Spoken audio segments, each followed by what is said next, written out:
Oui Chef est une émission sonore sur les chefs et actrices, acteurs de la gastronomie d'aujourd'hui.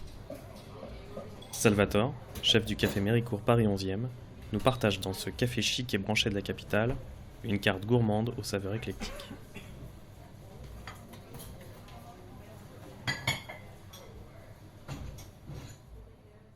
Alors, nous en fait, on est plutôt un coffee shop qui, grâce à l'espace qui est un peu plus généreux des classiques petits coffee shops parisiennes, on a aussi la possibilité de faire un restaurant. Donc on a un coffee shop qui essaie de fournir aussi une petite carte restaurant avec des plats du jour et on essaie de travailler un peu des produits.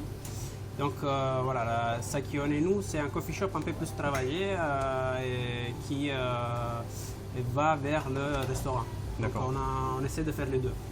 Ouais, Un peu, vous travaillez sur le café. Exactement, on a les baristas bar du café. Qui font toute la cafétérie, ce qu'il faut, le latte art.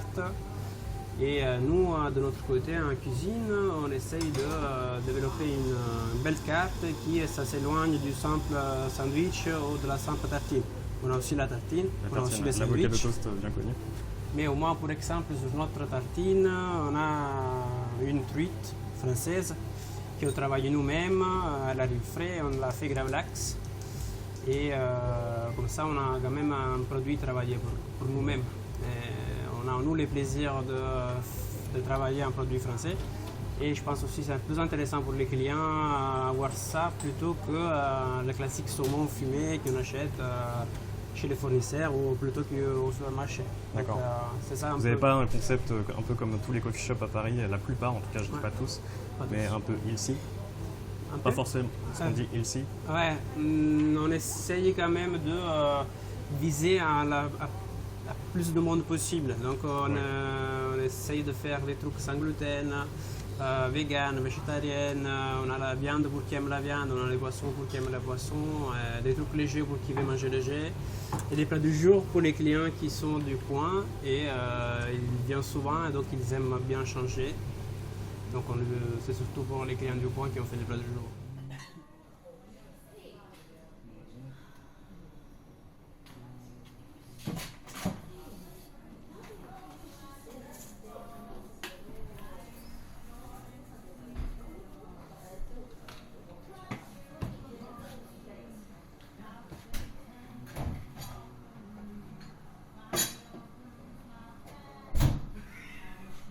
Alors, service,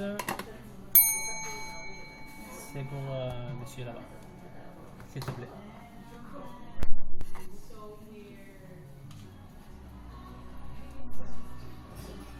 Bon appétit.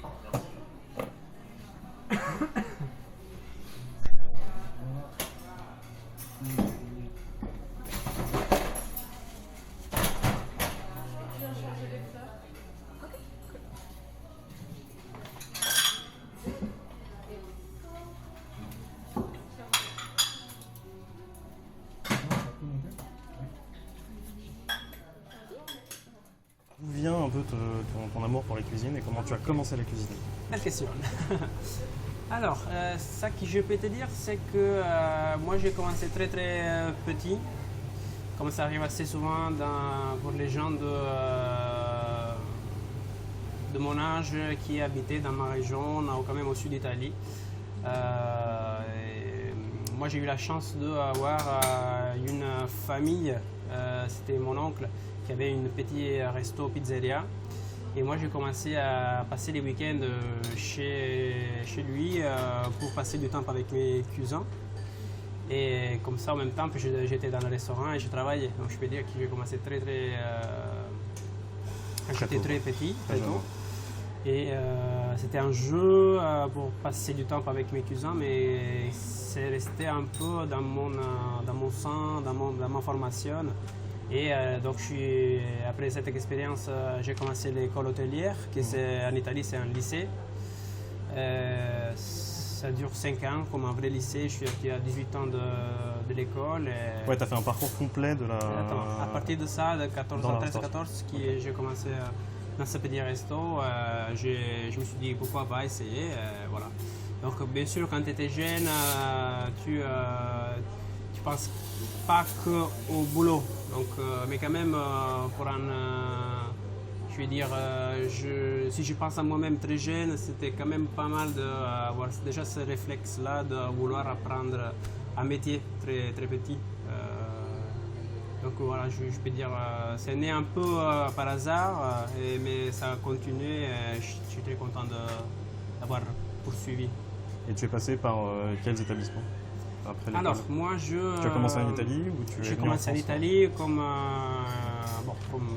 je suis italien déjà. Ouais. Donc du sud de l'Italie. Du sud d'Italie, d'un village qui s'appelle Gragnano, qui est près de Naples, dans la région de Naples, proche de la mer.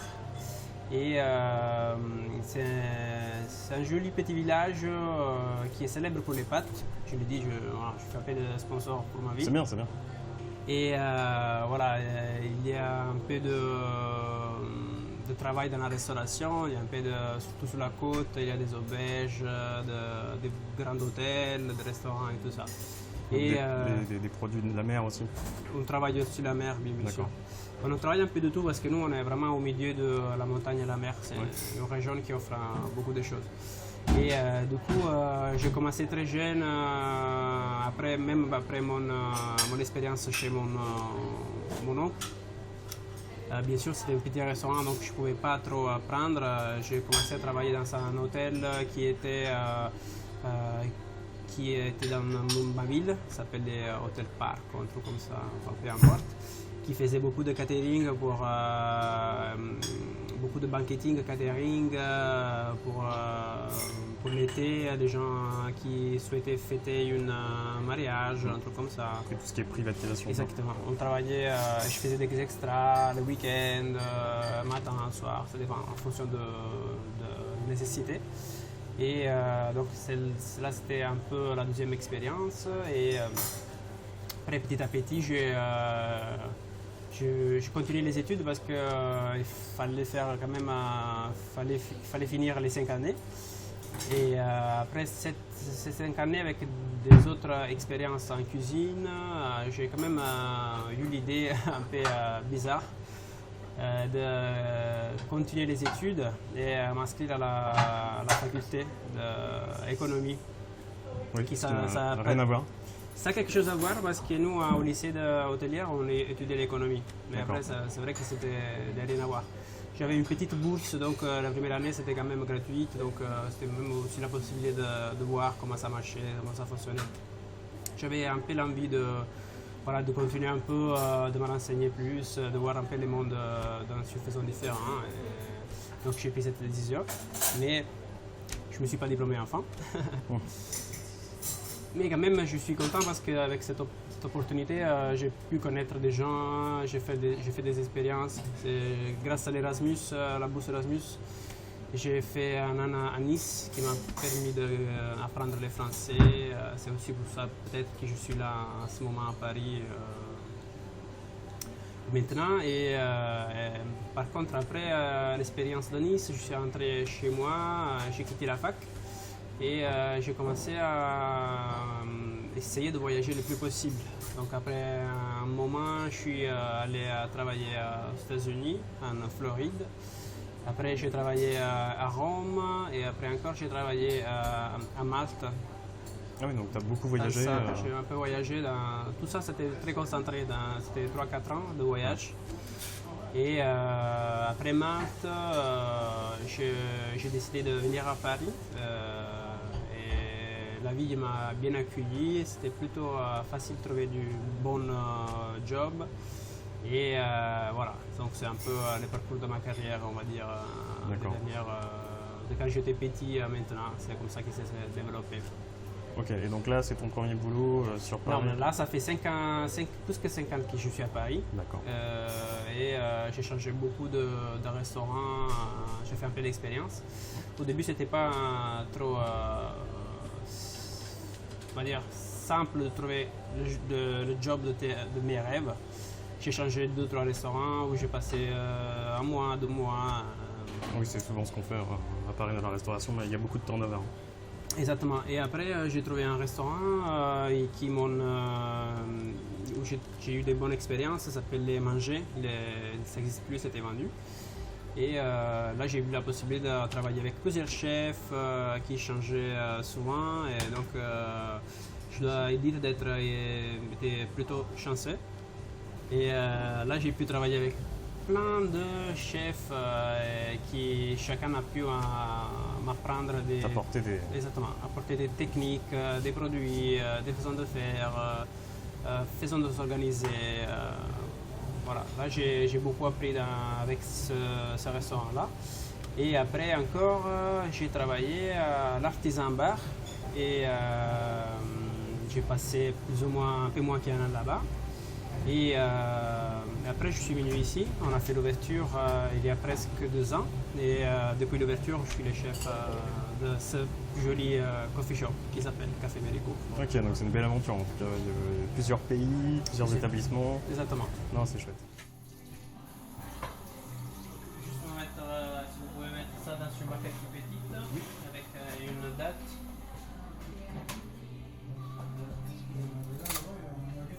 Oui, il y en a.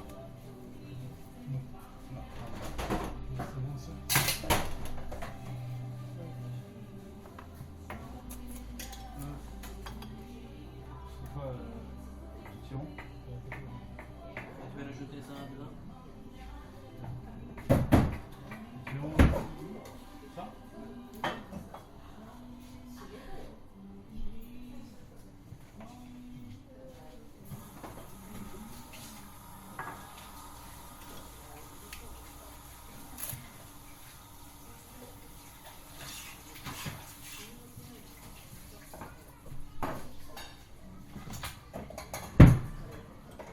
Tu t'es servi un peu de ces voyages pour puiser un peu tes inspirations, découvrir un peu tes futures inspirations pour tes futurs plats actuels.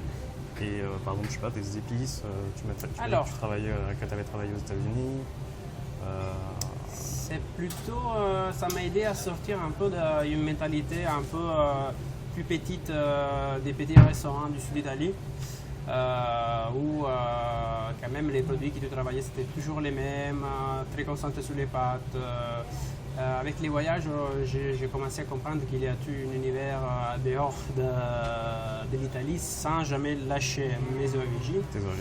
Mais quand même, j'ai pu apprécier les différentes façons de s'organiser, parce que aussi l'organisation ça change beaucoup en fonction de la typologie des cuisines. Donc j'ai connu plein de gens, c'est surtout une question d'esprit, d'organisation différente. Après la cuisine, je pense un peu que ça existe un peu la bonne cuisine et la mauvaise cuisine, l'envie de découvrir des épices et l'envie de ne pas découvrir. Question de nouveaux produits, épices, herbes, etc. C'est surtout à Paris que j'ai eu la possibilité avec mes cartes, faisant mes cartes et avoir mes fournisseurs, de pouvoir aller plus à fond dans la connaissance de différents produits, différentes épices, influences. Orientale, Moyen-Orient. D'accord, c'est à Paris. Donc ça, c'est à Paris. D'accord, surtout à Paris. Par contre, les pays étrangers, bon, tu t'es quand même inspiré un peu de certaines choses, j'imagine.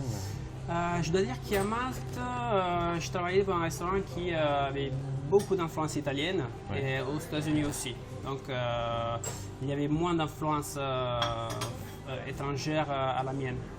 Donc c'est pour ça que j'ai dit que c'est depuis que je suis à Paris que j'ai pu vraiment améliorer, grandir ton expérience. Mon expérience.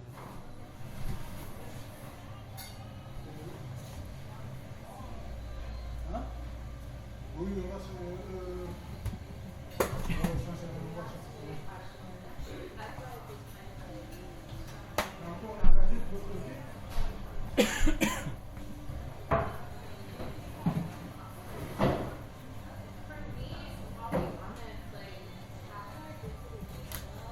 T'as aimé les pâtes?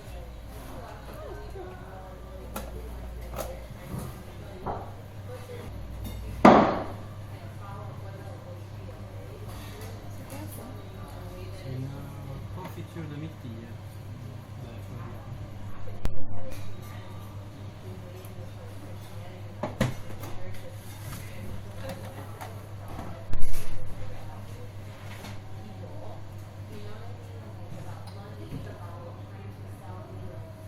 un ingrédient, une épice ou ou Voilà. un plat simplement en général que tu fais très régulièrement, une spécialité à toi.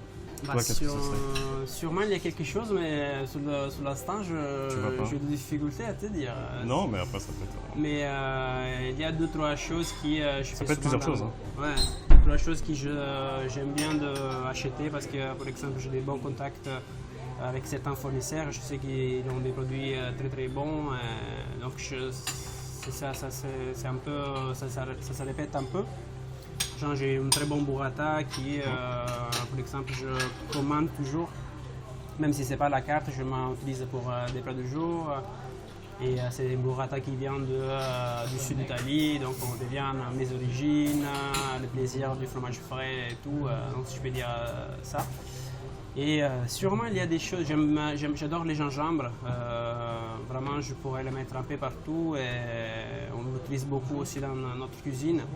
À la base de chaque salade, on met la vinaigrette fait maison au gingembre. Et après, j'aime bien les influences qui sont orientales, tous les soja, tous les mirines, les choses qui peuvent aider à améliorer l'assaisonnement d'un plat. Et en même temps, c'est un peu différent de notre assaisonnement, parce qu'après, nous, on a les huiles, le vinaigre différent, mais j'aime bien les influences, les contaminations.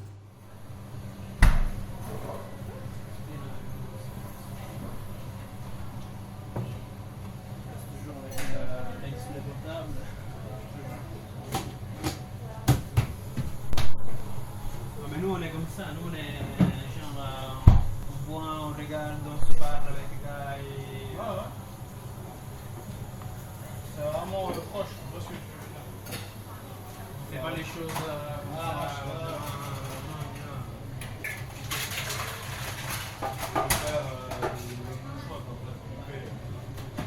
On a le droit de se tromper, mais quand même, il faut prendre notre temps pour... C'est un truc important, quoi. Lui aussi, là...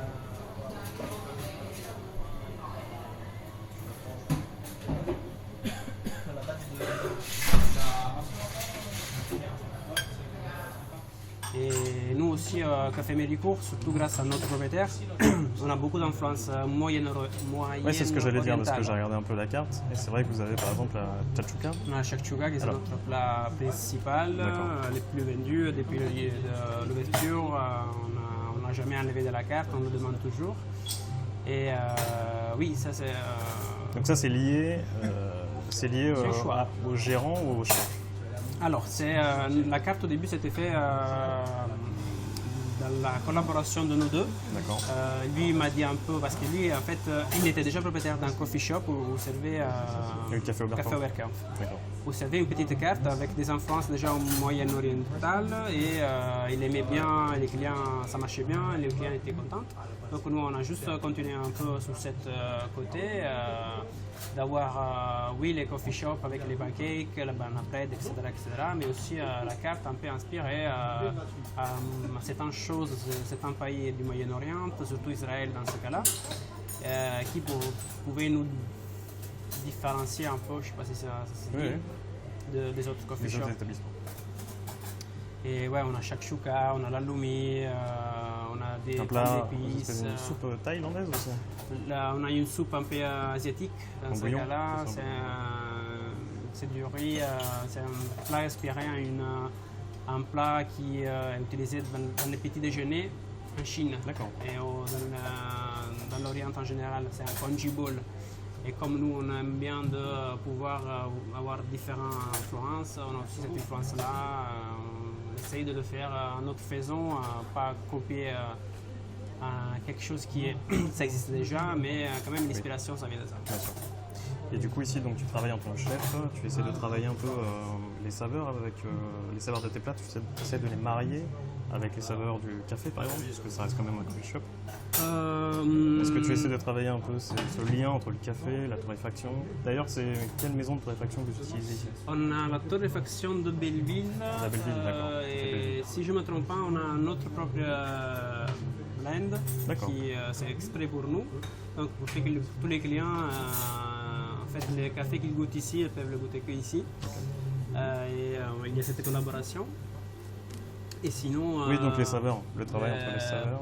Pour les cafés, on fait des gâteaux des fois au café, mais il n'y a pas vraiment une contamination du café. Mais ça dans la reste cuisine. pas forcément la saveur du café, mais par exemple la chachouka, est-ce que c'est quelque chose qui passe bien avec le café? Alors, comme je pourrais dire que Shashuga elle-même, peut-être c'est le moins bon exemple qui Ouais, se marie pour le peut-être. café parce que c'est un peu pimenté et tout ça. Mais comme je disais, on n'a pas que le café, on a Oui. tout la latte art, on a des jus frais chaque jour qui sont livrés par un producteur local. Et on a plein de gâteaux, voilà, c'est, il y en a un peu pour tous les goûts. Donc des gâteaux traditionnels, le banana bread, j'ai vu le carrot cake, les scones. Et après, après une bonne shakshuka, pour finir le repas, un bon café pour la digestion, C'est top, ouais. ça se marie bien. Donc ça ne peut pas accompagner forcément, mais peut-être pour finir, oui.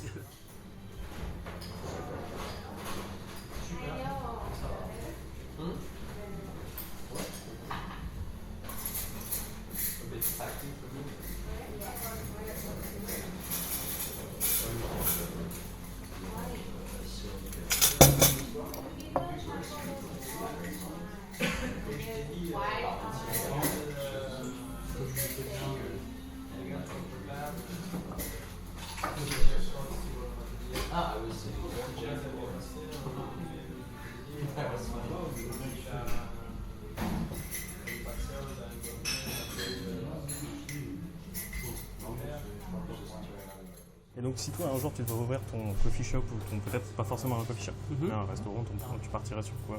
Quel serait ton Alors, concept idéal? Moi, franchement, je suis très content de ce que je fais ici Ouais. parce qu'on travaille bien les produits. On fait quelque chose de très, très proche à ce que je veux. On s'entend très bien avec le propriétaire. Et je dois dire que j'ai jamais eu trop la volonté, le désir d'ouvrir un Ouais. restaurant, une maison à moi-même pour D'accord. l'instant. Pour Donc l'instant. c'est pour l'instant. Donc c'est pour ça aussi que je me suis jamais posé cette Posé la question. question. Mais ça serait quand même. Mais tu aimerais travailler quoi comme ça va? Peut-être revenir aux origines italiennes? Je pense que je ne pourrais pas m'empêcher de perdre mes connaissances de la cuisine italienne, Bien sûr. mais aussi je ne pourrais pas faire que ça. Donc ça serait quelque chose de...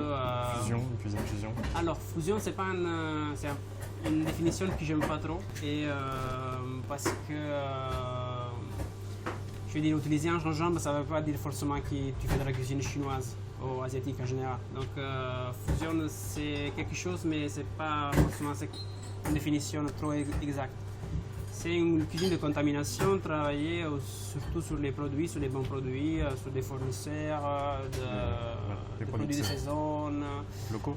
Locaux, je n'ai pas encore le 100% de produits locaux, mais dans le futur, on vise à faire ça aussi. On évite de se faire amener je sais pas, des pommes de terre de Tunisie, mais quand même, on sait que si on prend les avocats, ils ne sont pas français, et si on prend les bananes, ils ne sont pas français non plus. Donc forcément, on essaie de faire le mieux, mais il y a quelques produits qu'on achète qui sont pas forcément, ne peuvent pas être locaux. Voilà. Et pour retourner dans mon futur projet, je pense que ce serait ça, c'est une cuisine avec mes connaissances italiennes, un peu développées. Et puis toutes les inspirations que tu as pu avoir Exactement. en voyageant dans les différents pays et établissements. Pays, établissements, les chefs que j'ai rencontrés. Chaque chef que tu rencontres, ils peuvent te donner quelque chose, ils peuvent te donner une émotion sur un plat, donc il te fait partir avec un de ces plats, tu peux avoir une inspiration pour un plat qui est différent, mais il te donne une idée, il te fait partir quelque chose. Donc je pense que ça serait aussi ça, voilà. Ça serait un truc au feeling, mes connaissances et à tous les gens que j'ai rencontrés. D'accord. Ça serait inspiré un peu à ça, je pense. Mais voilà, c'est tellement loin dans mes projets que j'ai Oui, le oui, temps non, pour l'organiser bien. Je comprends. On pense pas C'est forcément beaucoup à ça aller quand voir. on est déjà dans un établissement et qu'on s'y sent bien en plus.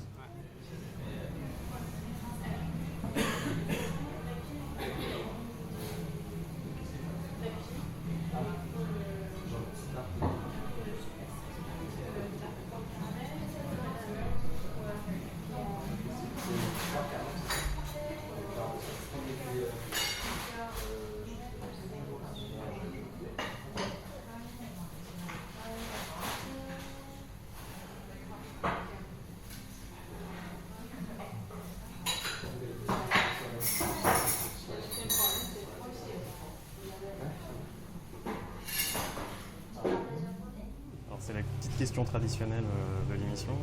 Je demande au chef que je rencontre une petite recette, pas à faire, hein, une petite recette que tu ferais un jour où tu es complètement crevé, par exemple un week-end, un dimanche soir, par exemple, je sais pas, au lendemain de soirée, t'as la flemme, t'es fatigué. Quelque chose que tu ferais en 4-5 mouvements, un truc rapide, ça peut être une tartine, ça peut être un petit plat, un truc, je sais pas. Ouais. Qu'est-ce que tu ferais? Sur ça, je sais répondre. Vas-y. Parce que ça m'arrive très souvent d'avoir la flemme de me cuisiner à la maison. Là, je pense à l'hiver où il fait un peu froid peut-être. Je prends mes lentilles, je les mets à cuire voilà, dans de l'eau. Et dès qu'ils sont prêts, du sel, du poivre, quelques épices que j'ai à la maison. Je jetterai dedans un peu de pâte, genre des spaghettis coupés. Ouais. Et dès qu'ils sont prêts, je rajouterai du fromage que j'ai sûrement dans les frigos. Donc je peux avoir du camembert, je peux avoir du reblochon, je sais pas. C'est un fromage que j'aurai sûrement dans mon frigo pour mélanger avec et un peu d'huile à la fin. Et je pense que chaud ou froid ce plat? Chaud. Chaud. Voilà. Donc mes lentilles cuites avec les spaghettis, du fromage. D'accord. Une bonne huile d'olive. Une bonne huile d'olive. Une bonne huile d'olive pour finir. Et basta. Je pense c'est dans 10 minutes, 20 minutes maximum pour cuire les lentilles, c'est prêt. Mais les lentilles, ça se cuise tout seul, il ne faut même pas les suivre. Donc, mais un petit timer, ça serait prêt. Je pense que là, tu peux commencer à dresser ton assiette. C'est l'autre assiette si tu veux faire l'assiette comme on le fait, comme on le sert. C'est l'assiette plus comme ça. D'accord, ok. Okay? Je sais que c'est pour toi, une fois que tu le fais. Ouais, mais ça, c'est bien, c'est ce qu'il faut, ça m'entraîne au moins.